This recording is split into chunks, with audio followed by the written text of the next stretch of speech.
Assalamualaikum warahmatullahi wabarakatuh. Perkenalkan, nama saya Nisa Susiana Putri. Di sini saya bersama teman-teman, ada Cepin Febri Hanan, ada Isnaini Aulianisa, dan ada Nur Azizah.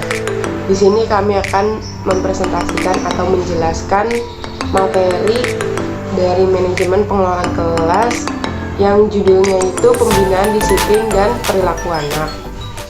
Pembahasan pertama yang akan dijelaskan oleh saya sendiri. Apa itu disiplin? Disiplin berasal dari kata disciple yang artinya seseorang yang belajar dari atau secara sukarela mengikuti seorang pemimpin. Imron menyatakan, disiplin peserta didik adalah suatu keadaan tertib dan teratur yang dimiliki peserta didik di sekolah, tanpa pelanggaran-pelanggaran yang merugikan baik secara langsung maupun tidak langsung terhadap peserta didik sendiri maupun terhadap sekolah secara keseluruhan. Pembahasan selanjutnya akan dijelaskan oleh Cepin Febri Hanan. Oke, selanjutnya di bagian 2 ada pentingnya pembinaan disiplin dan perilaku anak. Implementasi dari sikap disiplin, salah satunya adalah sikap kepatuhan yang harus diketahui oleh anak. Firman Allah Subhanahu wa taala dalam surat Al-Asr, Bismillahirrahmanirrahim, wal asr innal insana lafi khusr illal ladzina amanu wa amilus solihati wa tawassaw bil haqq wa tawassaw bis sabr.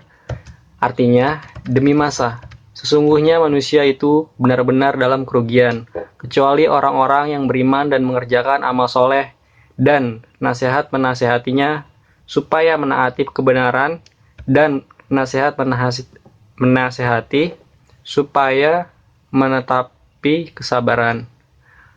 Islam adalah agama yang mengajarkan kelembutan sekaligus kedisiplinan. Sebagai contoh, waktu sholat fardu yang mempunyai batasan waktu awal dan akhir, hingga setiap muslim harus sholat dengan waktu yang telah ditentukan.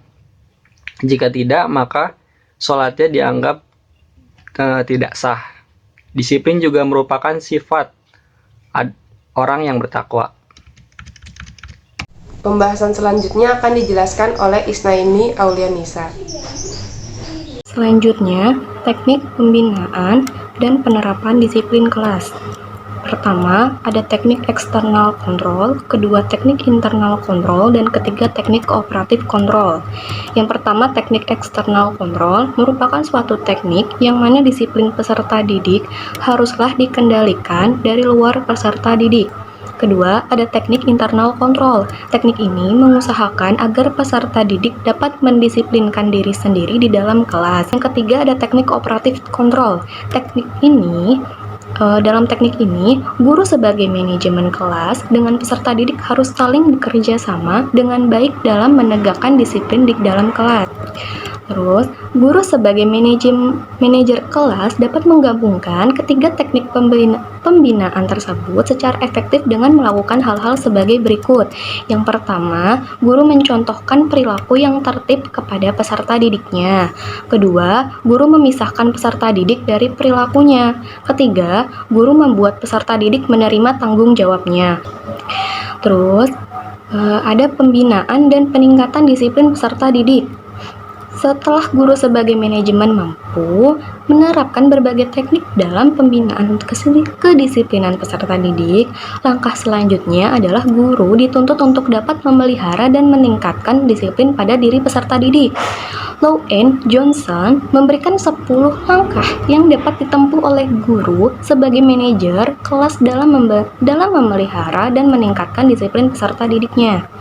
Yang pertama, abaikan si pelanggar maksudku. Yang kedua, kirimkan pesan-pesan nonverbal atau bahasa tubuh. Terus, yang ketiga, memberikan kartu perilaku. Yang keempat, ajak bicara cepat. Kelima, ambil waktu istirahat. Terus, yang keenam ada telepon orang tua si pelaku. Terus, ada tanda tangani kontrak. Yang ke-8 ada meminta penguat. Terus yang ke-9 ada meminta perpindahan. Ke-10 pemindahan pelaku. Pembahasan selanjutnya akan dijelaskan oleh Nur Azizah.